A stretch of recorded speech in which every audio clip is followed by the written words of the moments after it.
The Assassination of Hugo Chavez. On August 26, 2005, the Lord spoke to his servant on cable television, and his servant told the faithful watching in TV land, "Hugo Chavez thinks we're trying to assassinate him. I think we really ought to go ahead and do it." Reverend Pat Robertson has a tough time with the separation of church and hate.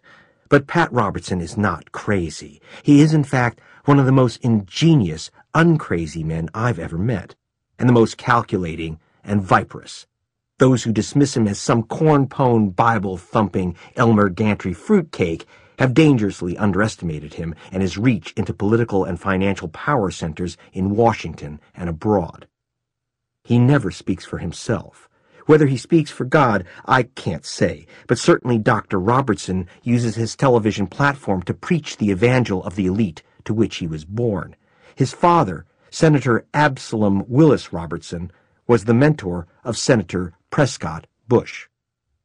"I'm not a televangelist," he told me. "I'm a businessman." And when he spoke of taking down Hugo Chavez, president of Venezuela, Robertson was all business. The hit the Reverend proposed was calculated for risks and rewards like any investment.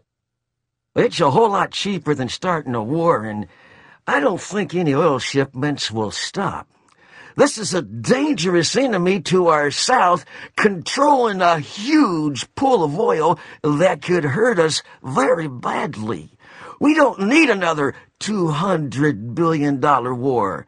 It's a whole lot easier to have some of the covert operatives do the job and then get it over with." When I met with President Chavez in Caracas in April 2002, he offered to write the introduction to the Spanish translation of my last book. I'm not crazy about politicians endorsing journalists, but I agreed on condition he meet the deadline. He'd have to write it before he's dead. Chavez wasn't overly concerned. "It's a game of chess, Mr. Palast, and I'm a very good chess player." He's more than that. He is, as Robertson says, a dangerous man. But dangerous to whom? "Mr. Beale, the Arabs have taken billions of dollars out of this country, and now they must put it back.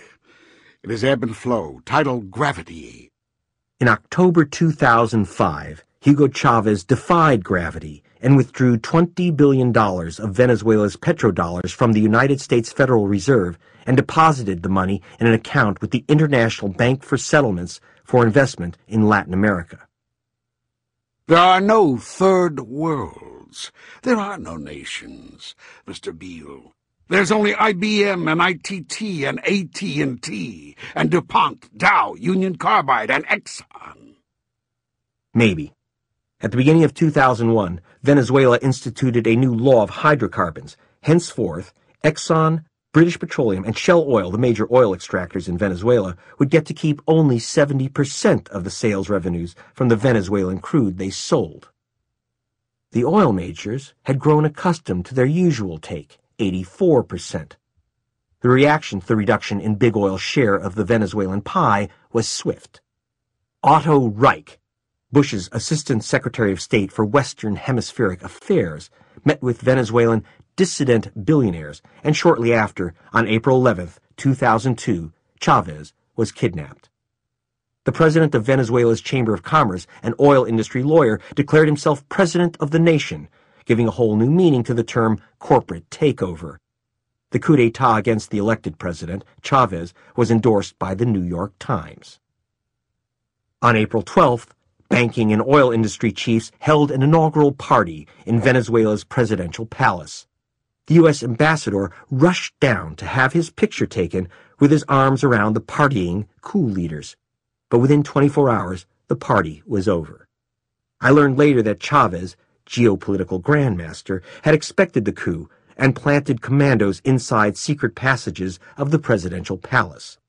When informed that Chavez had secretly moved his knights into kill position, the partygoers took off their custom-made presidential sashes and costumes and returned the real president to his desk without bloodshed within 48 hours of his capture.